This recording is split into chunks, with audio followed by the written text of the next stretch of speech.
Alexandrite, the phenomenal variety of the mineral chrysoberyl.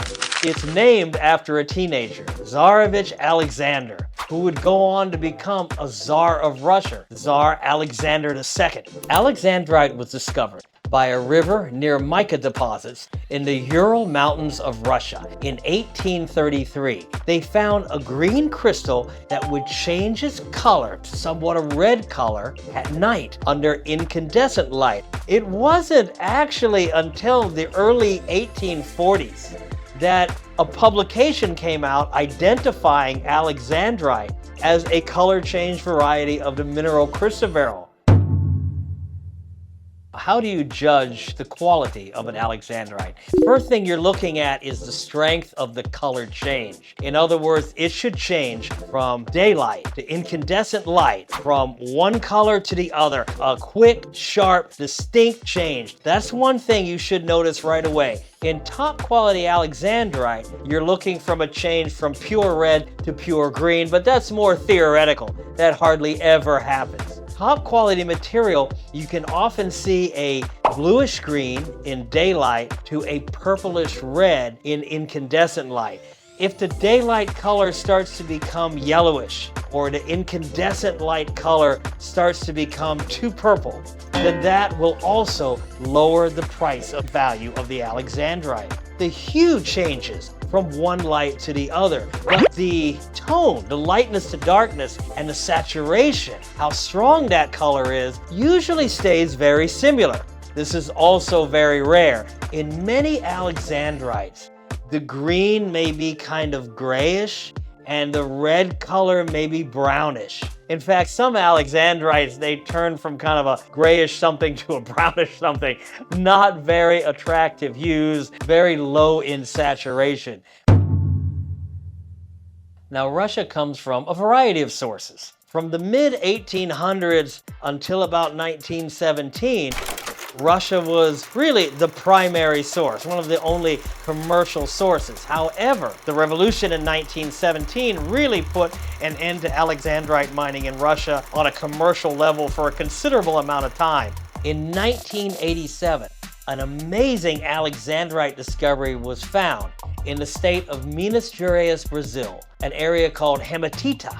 And then a famous Greek origin miner, Steve Pops, came and bought the mining rights and did an organized open pit mining, mechanized, and produced hundreds of millions of dollars worth of alexandrite that he sold through Hong Kong, primarily to Japanese buyers. Some of this Brazilian material rivaled the finest material that ever came out of the Ural Mountains. Then, in the 1990s, from the Tunduru area of Tanzania, alexandrite was also coming out of their alluvial gem gravels and coming onto the market. It also comes from Sri Lanka and from India, but production today, whether it's Russia, Brazil, Tanzania, Sri Lanka, or India, is very, very minimal. So the demand far exceeds the supply. Alexandrite can be produced synthetically. It's produced by what's called the flux process and the pulling process. Both of these processes are some of the more expensive processes for producing synthetic gemstones, and there's not that much synthetic alexandrite or synthetic cat's eye alexandrite on the market. But there is an imitation. It is called synthetic color change sapphire. It goes from kind of a purplish blue to a reddish purple. So it's not the high quality color change colors that is in top quality alexandrite, but it's very inexpensive to grow and it's used a lot to imitate alexandrite in inexpensive jewelry. And unfortunately, it's used a lot as a scam to sell people an alexandrite.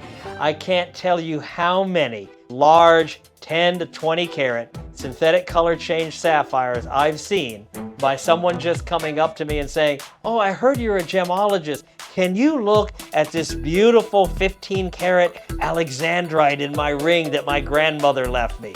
And there's usually this long story about how grandpa bought it for grandma from this poor Russian immigrant fleeing Russia, and all he has left is a few of these precious, precious alexandrite stones that he's gonna sell at a very, very steep discount all the time. So be on the lookout when you're buying an alexandrite. Make sure it is a natural alexandrite. When you look at the clarity, alexandrites are often a little bit hazy. So if you have a clean, a very good crystal, very transparent, strong color change with the strongly red and green hues and vivid saturations, especially if it's cut well and you have a vibrant brilliance, that is really a fine, top quality alexandrite. I feel top quality alexandrite, when you look at the rarity versus the price, and the price has been going up and up and up. It's an expensive gemstone, but when you compare the rarity and the price, I think the value is good for alexandrite in the marketplace.